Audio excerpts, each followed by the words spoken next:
Donc, comme je le disais, on se retrouve pour un live autour des sentiments dans le jeu. Et on a notamment donc, ta fameuse chronique, Jérôme. On aura également une chronique de ta part, Benoît, sur la représentation graphique des sentiments. Et on aura l'occasion d'échanger autour de tout ça. Donc, n'hésitez pas également à commenter dans le live. Donc, on t'écoute dès maintenant, Jérôme, pour le Ticket to Teach. Merci, Florine. Alors, est-ce qu'il y a autour de la table ou en ligne des vrais romantiques ? Alors, pas ceux qui se contentent d'amener des roses pour la Saint-Valentin ou de chanter Perfect d'Ed Sheeran à chaque soirée karaoké. Non, je parle de celles et ceux qui aspirent à ressentir chaque émotion avec intensité, à explorer des sentiments profonds et à se laisser emporter, même si ça signifie parfois être consumé par eux. Aujourd'hui, nous allons parler de la manière dont les jeux nous confrontent à ces émotions brutes, de la joie à la frustration, de la peur à l'euphorie. Mais avant de plonger dans le jeu, demandons-nous un peu qu'est-ce qu'une émotion ? Les émotions sont des réactions complexes, impliquant à la fois un ressenti subjectif, des réponses physiologiques, comme les larmes, le rire, le tremblement, le hérissement des poils sur la peau, et un comportement en réaction à des événements importants. Comme l'écrit Jean-Paul Sarrazin dans Psychologie des émotions, les émotions sont des réactions adaptatives qui nous aident à comprendre et à réagir au monde qui nous entoure. En cela, le jeu devient un espace unique où ces émotions sont stimulées, parfois exacerbées, pour nous permettre d'expérimenter, de comprendre et d'apprivoiser nos sentiments. Dès l'enfance, les jeux nous font découvrir le pouvoir des émotions. Qui n'a jamais ressenti le plaisir, la fierté d'une victoire en équipe, ou encore la grande déception d'une défaite lors d'une partie de billes ? T'en rêvais, je suis sûr, Nicolas, de ce camion et que tu essayais de gagner aux billes. Ah, j'étais fort aux billes. Je doute pas. Ouais, non, j'étais fort. Alors jouer, c'est... Et au POG aussi. Ça n'existait pas dans les années 80. Jouer, c'est aussi apprendre à gérer ses émotions et à comprendre leur rôle dans nos interactions sociales. Les émotions sont au cœur de certains jeux de société où elles deviennent des véritables mécaniques dans le gameplay. Prenons Dixit.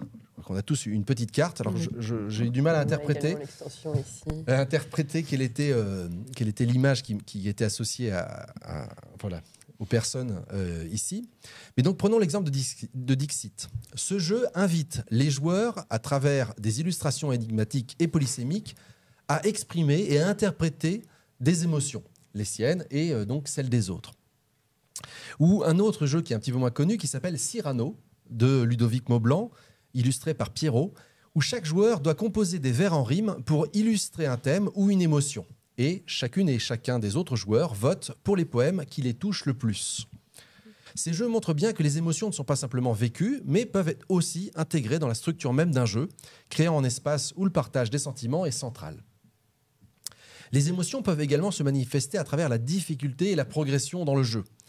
Si je prends un exemple que tout le monde, je pense, connaît, Pandémie, la tension, elle monte à mesure que le jeu avance et chaque décision va devenir cruciale pour éviter une défaite collective. La mécanique du jeu ici joue directement sur les nerfs des participants, créant des moments de frustration et ou de soulagement collectif. On passe de l'effroi à l'espoir. Sébastien Janvaux, il parle ainsi de la ludicisation des émotions, où les jeux deviennent des terrains d'exploration émotionnelle. J'allais rajouter quelque chose, mais ce n'est pas tout à fait Sébastien Janvaux qui en parle, c'est Mathieu Triclot. J'y arrive dans un instant.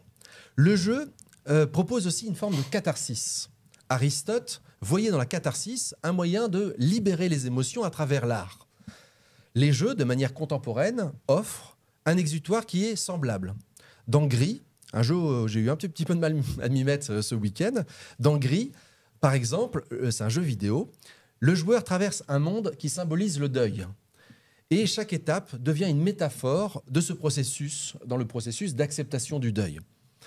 Journey, un autre exemple, et c'est un jeu qui est vraiment culte, si vous n'avez jamais eu l'occasion d'aller vous y confronter, je vous y invite, un autre jeu vidéo culte. Eh bien, Journey nous conduit à une introspective, un voyage introspectif, une introspection, il faudrait que je change les mots qui ont plus de 4 syllabes, une introspection solitaire à une quête presque spirituelle où la découverte de paysages désertiques, oniriques, font naître en nous une douce mélancolie, voire un léger agacement. Et moi, il m'a fallu quelques heures de GTA pour passer à un autre sentiment. Et ici, c'est intéressant, c'est là où je voulais citer Mathieu Triclot, dans Philosophie du jeu vidéo.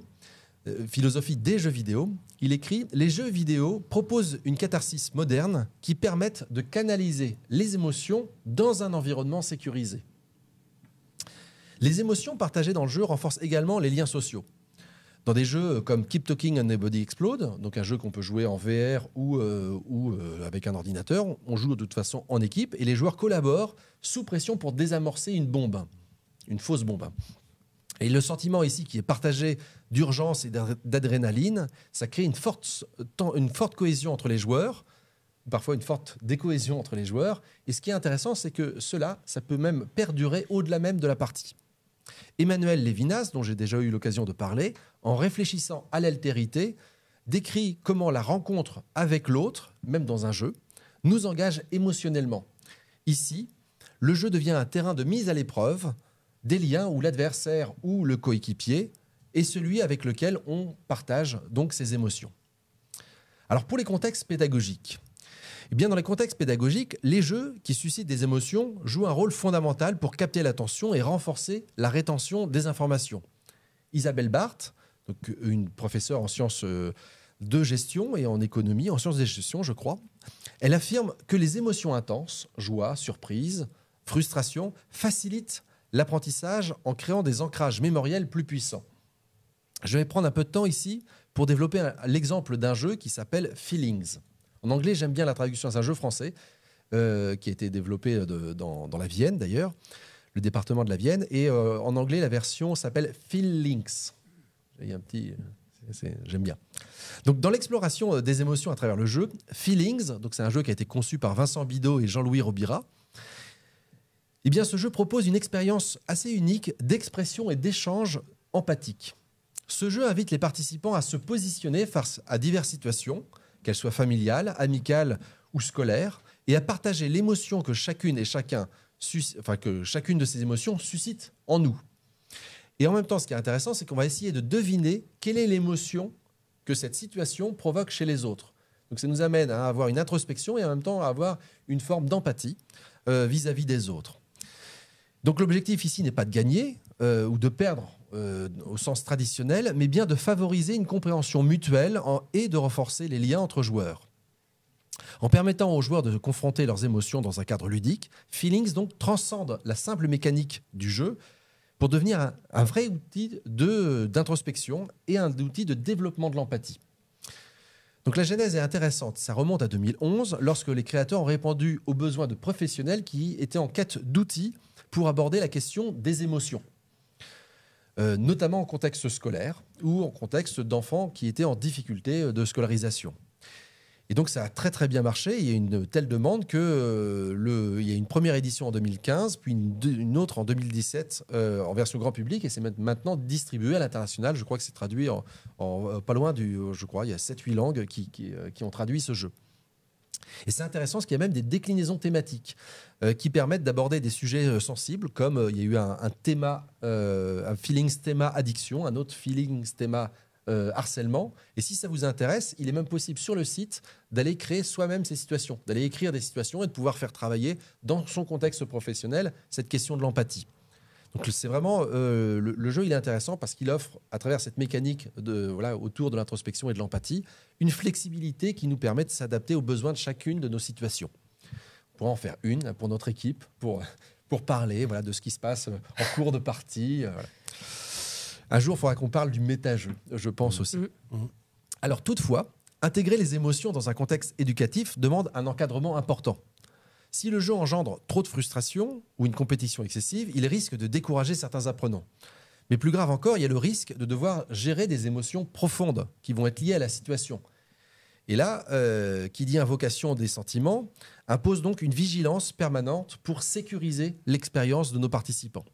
Si l'on sent que la situation dérape, il est vital de ne pas attendre le débriefing et de ne pas attendre que le jeu se déroule pour intervenir et pour justement aller discuter des émotions ressenties, analyser les réactions et réintégrer ces expériences dans un parcours d'apprentissage qui soit, lui, constructif.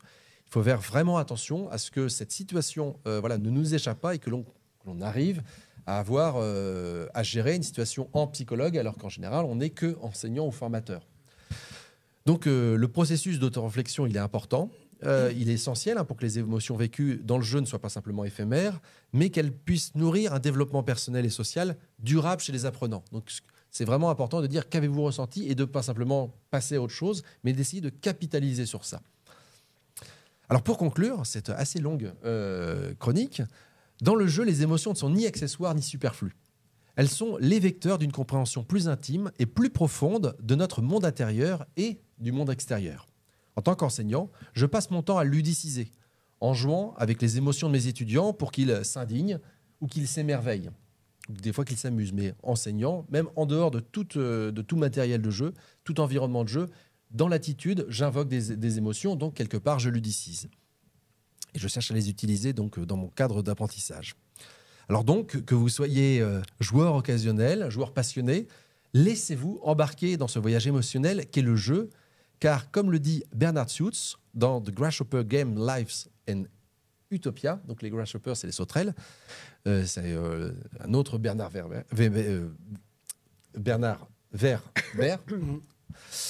donc Bernard Suits lui dit « Le jeu n'est pas un espace de fuite, mais c'est un terrain d'entraînement pour affronter les véritables défis de la vie. » C'est une dédicace presque pour ma mère qui me disait « Mais qu'est-ce que tu fais? Tu perds ton temps à faire des jeux de rôle dans la cave. » Mais non, en fait, j'aurais dû lui dire « Mais je m'entraîne pour la vie, maman. » Donc au fond, chaque émotion... Tu peux lui dire maintenant. Non, je ne lui dis alors, j'ai passé. Et donc au fond, chaque émotion vécue dans le jeu est un pas de plus vers une meilleure connaissance de soi et une capacité accrue à embrasser le réel dans toute sa complexité et toute sa beauté.